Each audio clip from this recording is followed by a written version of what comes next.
Hey, welcome. Nice to be with you again today. Today I want to talk to you about a subject that's important. It's extremely important to each one of us, and yet sometimes when we look at this it might be a little bit convicting. And that subject is competency. You know, we all demand competency of all the people that serve us. We certainly don't want any incompetent doctors. We don't want any incompetent airline pilots.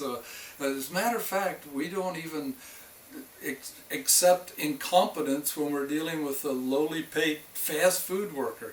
You know, Debbie and I took a bunch of children to a basketball game one time, a professional basketball game.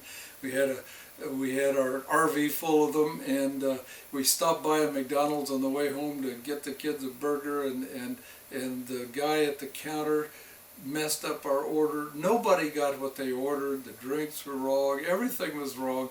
And when I came up to the drive-through window, he handed me a one bag that had like one hamburger in it, and I said, that can't be my order. We've got a whole bunch of people. And he said, yeah, it's your order. And I said, no, it's not, you know. And then finally he got the right order, but then I gave him a credit card, and he didn't know how to run a credit card. He said, could you pay cash? I said, yes, but I don't want to. But I'll tell you, who was really incompetent is who put him on that window when he wasn't trained and didn't know what he was doing. But I think you get the point that we demand that the people that serve us are competent, but a lot of us are incompetent in our business, and we don't acknowledge that. We think that we're not lucky, or we think that we're not getting enough support, or we think that people don't have money and nobody that I know is interested, and we give ourselves all these justifications and excuses. But the truth is that if you're competent at your business, you'll be getting results like other competent people in your business that earn hundreds of thousands, millions of dollars, or just comfortable livings, an extra $20,000 or $30,000 a year. So competency is the key. And you know, the problem is that there's levels of competency, and the first level is unconscious incompetency. Unconscious incompetency.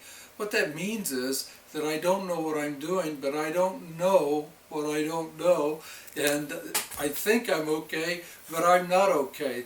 And so as a result, a lot of people, and you see them, but we don't see it in ourselves as easily, but a lot of people, we say, this guy's never going to make any money because he doesn't know how to talk to people, he doesn't know what to say, he doesn't know where to send people, he's working hard, accomplishing nothing at all. As a matter of fact, giving a bad name to the industry. So the next level, so the first level is unconscious incompetency. The next level is conscious incompetency. That's a very good thing when I say there's a lot of things that I don't know. This guy over here is good with people. This gal over here knows how to do this. She's great at presentations, and I'm now conscious of those things that I lack, because that's the key to changing those things. You can learn what you don't know, but if you don't know that you're lacking, if you're just shifting blame and blaming other people for your failure or your lack of success, then you have no hope. But once you become consciously incompetent, now you start seeking out advice. You start watching videos, listening to tapes, reading good books, and you start building those areas of your incompetency until you reach the level of competency. And you know what the good news is? When you're competent at anything, it becomes easy. You know, if you're a good cook and you know what you're doing, one of our daughters is a chef, and you know, for her, cranking out a gourmet meal is fun and easy because she knows what she's doing. But if you give a novice a bunch of ingredients and tell them to make a gourmet meal, you're going to have a burned up mess probably. So once you achieve competency, this business that you're in will become fun for you.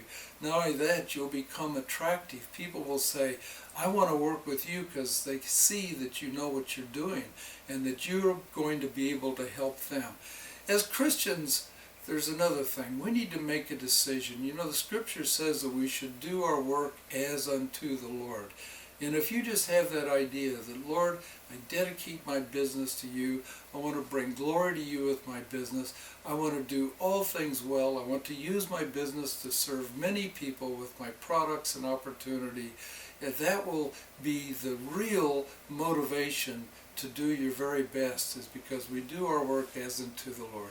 Thank you. Have a great day in the Lord.